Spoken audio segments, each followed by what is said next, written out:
네, 드디어 마지막 챕터입니다. 우리는 지금까지 도로가 지나갈 경로와 높낮이를 정하고 평경사를 적용해서 3D 도로 모델인 코리더까지 완성했습니다. 이 3D 모델을 가지고 실제 도면과 공사비 산출의 기초가 되는 최종 성과물을 만들어 보겠습니다. 특정 지점에서 땅을 얼마나 깎았고 흙은 얼마나 쌓았는가를 알아보기 위해서는 횡단을 끊어야 합니다. 이때 필요한 것이 바로 단면 검토선입니다. 아주 쉽게 말해서 우리가 만들 3D 도로를 일정한 간격으로 싹둑싹둑 잘라볼 위치를 정해주는 가상의 칼날이라고 생각하시면 됩니다. 횡단 탭에서 단면 검토선 작성을 클릭하고 엔터를 누르고 우리가 만들 본선을 선택해줍니다. 이 창에서는 기본값으로 설정을 냅두겠습니다. 그리고 단면 검토선 작성 방법을 드롭다운 해주시고 측정 범위로를 선택을 합니다. 우리는 선형 시작부터 끝까지 횡단면도를 끊어볼 테니까 여기는 true로 놔두고 다음은 주사폭 옵션이 있는데요. 이 주사폭이란 쉽게 말해서 도로 중심선을 기준으로 왼쪽으로 몇 미터 또 오른쪽으로 몇 미터까지 볼 건지 그 범위를 정해주는 것입니다. 만약 너무 좁게 설정하면 도로가 다 그려지기도 전에 잘려서 나중에 횡단면도가 이상하게 나올 수도 있습니다. 그래서 잘 모르겠다 싶으면 일단 양쪽 모두 60m 정도로 넉넉하게 잡아주시는 게 안전하고 속 편한 방법입니다. 물론 나중에 다시 수정이 가능합니다. 또 범위 시작과 끝 위치는 true로 바꿔줘야 시점 종점의 횡단면도를 볼 수가 있습니다. 확인을 누르시면 이렇게 파란색 선으로 단면 검토선이 생성된 것을 볼 수가 있습니다. 그런데 2+320부터 2+540까지는 단면 검토선이 좀 모자란 것을 볼 수가 있습니다. 그래서 2+320부터 540까지 주사폭을 좀 바꿔주도록 하겠습니다. 선형에서 중심 선형 드롭다운을 해주시면 단면 검토선 그룹이 있습니다. SL 컬렉션 -1을 우클릭한 다음에 특성창에 들어가겠습니다.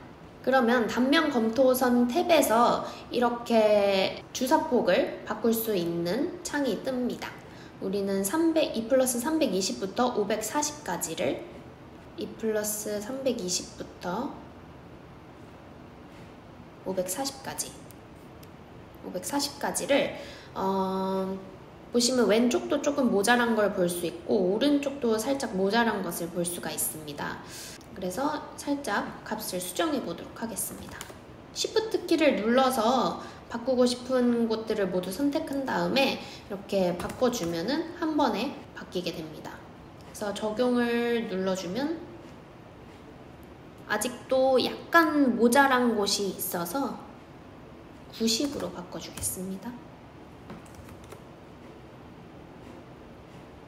이렇게 보면은 단면 검토선 주사폭이 양옆으로 충분하게 바뀐 것을 볼 수 있습니다.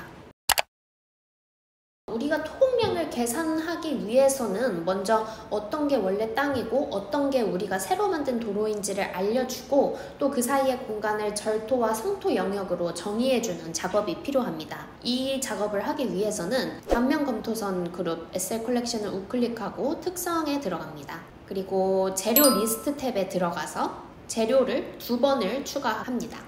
하나는 절토라고 정의하고 하나는 성토라고 정의해 주겠습니다.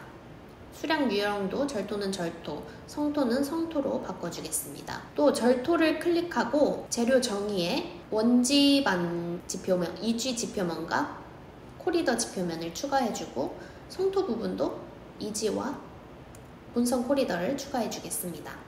절토 부분은 기존 지표면보다 아래쪽에 있고 설계 도로면보다 위쪽에 있습니다. 반대로 성토는 기존 지표면보다 위에 있고 설계 도로면보다 아래쪽에 있게 됩니다. 또 횡단면 탭에 들어가서 절토는 스타일을 컷 매테리얼로, 성토는 필 매테리얼로 바꿔주겠습니다. 이렇게 설정하면은 나중에 횡단면도를 그렸을 때 절성토 부분이 색깔로 구분되게 됩니다. 절토 영역은 빨간색 해치로, 성토 부분은 초록색 해치로 칠해지게 됩니다. 확인을 눌러주면 재료 정의가 끝났습니다. 이렇게 단면 검토선 그룹을 생성해 보았고, 이제 이것으로 횡단면도를 생성해 보겠습니다. 횡단 탭에서 다중 횡단뷰 작성을 클릭합니다. 횡단뷰 작성 마법사를 실행하게 되면은 대부분은 기본값 그대로 냅둬 보겠습니다. 다만 횡단뷰 테이블에서는 총 토량 테이블을 한번 추가해 보도록 하겠습니다. 횡단뷰 작성을 눌러주시고 빈 공간에 클릭만 해주시면 이렇게 몇 초 만에 모든 지점의 횡단면도가 자동으로 완성된 것을 볼 수 있습니다. 시점과 종점까지의 횡단면도를 확인할 수 있고, 아까 우리가 설정했던 것처럼 20m마다 단면 검토선을 끊었기 때문에 20m마다의 횡단면도가 이렇게 생성되게 됩니다. 또 오른쪽에는 우리가 아까 재료 테이블을 생성한다고 했기 때문에 이렇게 단면마다 절성토량을 확인할 수 있습니다. 또 우리가 아까 계산한 평경사가 잘 적용되었는지 확인을 해 보겠습니다. 직선 부분은 우리가 마이너스 2% 평경사를 적용을 했고, 또 곡선 부분에서는 이제 평경사가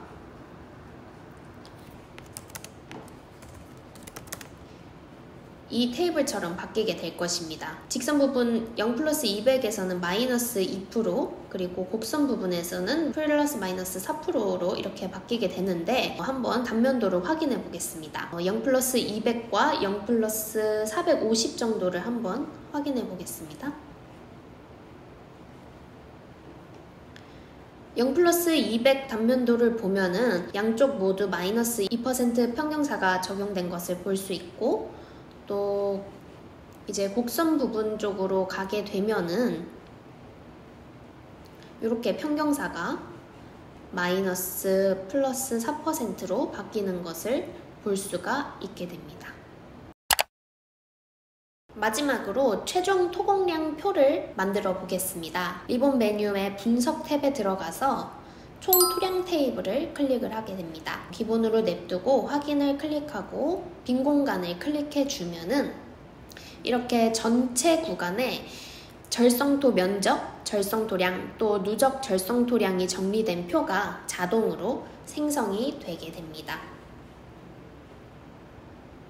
우리가 왜 3D BIM 설계를 해야 하는지 그 이유를 확실하게 보여주는 결과물이라고 할 수 있습니다. 네, 이것으로 11-3D를 이용한 도로 설계의 모든 과정을 함께 해봤습니다. 템플릿 적용부터 3D 지형 생성, 평면과 종단 설계, 그리고 코리더 모델링을 거쳐서 최종 성과물인 횡단면도와 토공량 계산까지, 이 시리즈가 여러분의 도로 설계에 대한 두려움을 없애고 또 자신감을 심어주는 계기가 되었기를 바랍니다. 지금까지 KCIM이었습니다. 감사합니다.